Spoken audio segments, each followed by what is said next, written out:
Good morning students. आज हम लोग क्लास 10th की हिंदी सेकेंड में चैप्टर नंबर 3 वाक्य भेद, जिसे हम काइंड्स ऑफ द सिंटैक्स बोलते हैं, इसको आज हम पढ़ेंगे। तो इसमें है वाक्य के भेद, यानी जो वाक्य होते हैं, जो सेंटेंस होते हैं, उनके काइंड्स किस तरह से होते हैं। तो इम्पोर्टेंस के रूप से अगर देखा जाए तो जो वाक्य होते हैं, सेंटेंस होते हैं, वो 3 प्रकार के होते हैं। पहला होता है आपका सरल वाक्य, जिसे हम सिंपल सेंटेंस बोलते हैं। इसमें जो विधेय होता है, यानी प्रेडिकेट जो होता है, वो एक ही होता है, जो कर्म को यानी हमारे वर्ब को दिखाता है। जैसे कि रमेश आया, राम ने खाना खाया, राम, रहीम और सुहेल आ गए। तो यहाँ पर आया, खाना खाया, आ गए हैं, तो ये जो वर्ड हैं, ये सरल वाक्य में आपको शो हो रहे हैं। दूसरा होता है आपका संयुक्त वाक्य, जिसे हम कंपाउंड सेंटेंस बोलते हैं।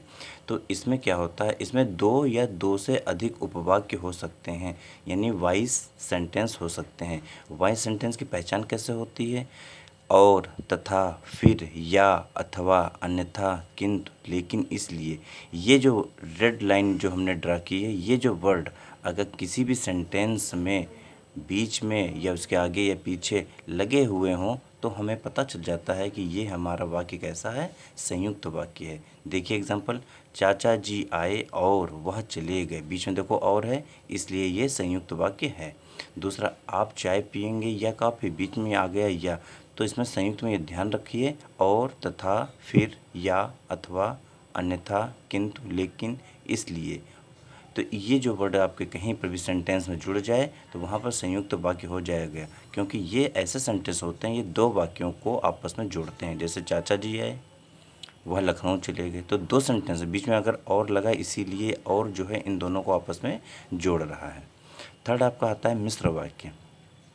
मिश्र वाक्य नाम से ही पता चल जाता है, ये काफ़ी मिक्सिंग टाइप का होगा, इसे हम कॉम्प्लेक्स सेंटेंस बोलते हैं, और इसमें एक सेंटेंस से ज़्यादा सेंटेंस आपस में मिले हुए होते हैं। डिफिनीशन क्या है? मिश्र वाक्य में एक मुख्य या प्रधान उपवाक्य और एक या अधिक आश्रित उपवाक्य होते हैं, यानी एक आपका इम्पोर्टेंट होता है, बाकी के जो होते हैं वो वाइस सेंटेंस होते हैं। जैसे इसकी पहचान कैसे होती है? इनके बीच में की, जो, जैसा, जिसका, जब, जहाँ, जब, तब, क्योंकि, यदि, तो, ऐसे सेंटेंस जो होते हैं, वर्ड होते हैं, ये सेंटेंस के बीच में लगे होते हैं, वहाँ पर आपका कॉम्प्लेक्स सेंटेंस होता है।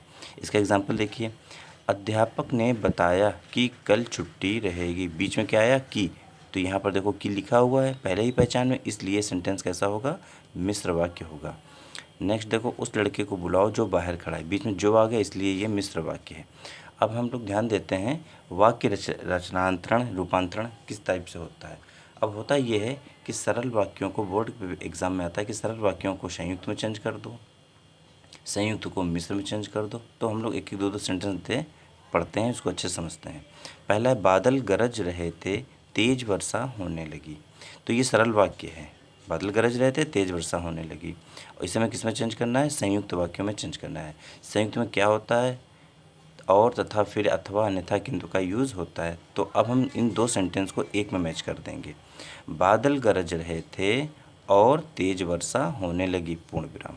2 पूर्ण विराम को एक पूर्ण विराम में हम व्यक्त कर देंगे और बीच में और का यूज़ कर देंगे, ये आपका संयुक्त वाक्य बन गया। दूसरा देखो, अपराधी होने के कारण उसे सजा हुई, बिल्कुल आपका सिंपल सेंटेंस है। तो हम क्या लिखेंगे? इसे हमें संयुक्त में चेंज करना है, तो क्या करेंगे? चूँकि वह अपराधी था इसलिए उसे सजा हुई। मतलब एक ही निकल रहा है, लेकिन इसे हमें वाक्य के जो टाइप्स होते हैं, संयुक्त में, कंपाउंड में, इनमें हमें चेंज कर देना है। आगे देखते हैं। अब है सरल वाक्यों को मिश्र वाक्यों में बदलो। किस तरह से बदलेंगे? शेर दिखाई दिया, सब लोग डर गए। मिश्र यानी बहुत ही हार्ड इसको करना है। जैसे ही, यानी बहुत बढ़ा चढ़ाकर इसमें लिखना होता है। जैसे ही शेर दिखाई दिया वैसे ही सब लोग डर गए। तो सेंटेंस को इसमें बढ़ा चढ़ाकर हमें बताना होता है, काफ़ी मिक्स करना होता है। सच्चे आदमी को कोई डर नहीं। अब इसे हम मिक्सर में कैसे बनाएंगे? जो आदमी सच्चा होता है उसे कोई डर नहीं होता। तो ऐसा समझ लीजिए, मिश्र वाक्य को बनाने के लिए हमें काव्य में जाना पड़ेगा, थोड़ा सा हमें बढ़ाना चढ़ाना पड़ेगा। नेक्स्ट आपका, मिश्र वाक्यों को संयुक्त वाक्यों में बदलो। जैसे, मजदूर जितनी मेहनत करता है उसका उसे उतना लाभ नहीं मिलता। ये मिश्र वाक्य है, इसे संयुक्त में करना है। मजदूर मेहनत करता है लेकिन उसका लाभ उसे नहीं मिलता। तो इस तरह से सेकंड थर्ड को भी हम कर सकते हैं, और इस तरह से करके हम मान के चलो 3 से 4 नंबर को ले सकते हैं बोर्ड एग्ज़ाम से। Okay, thank you.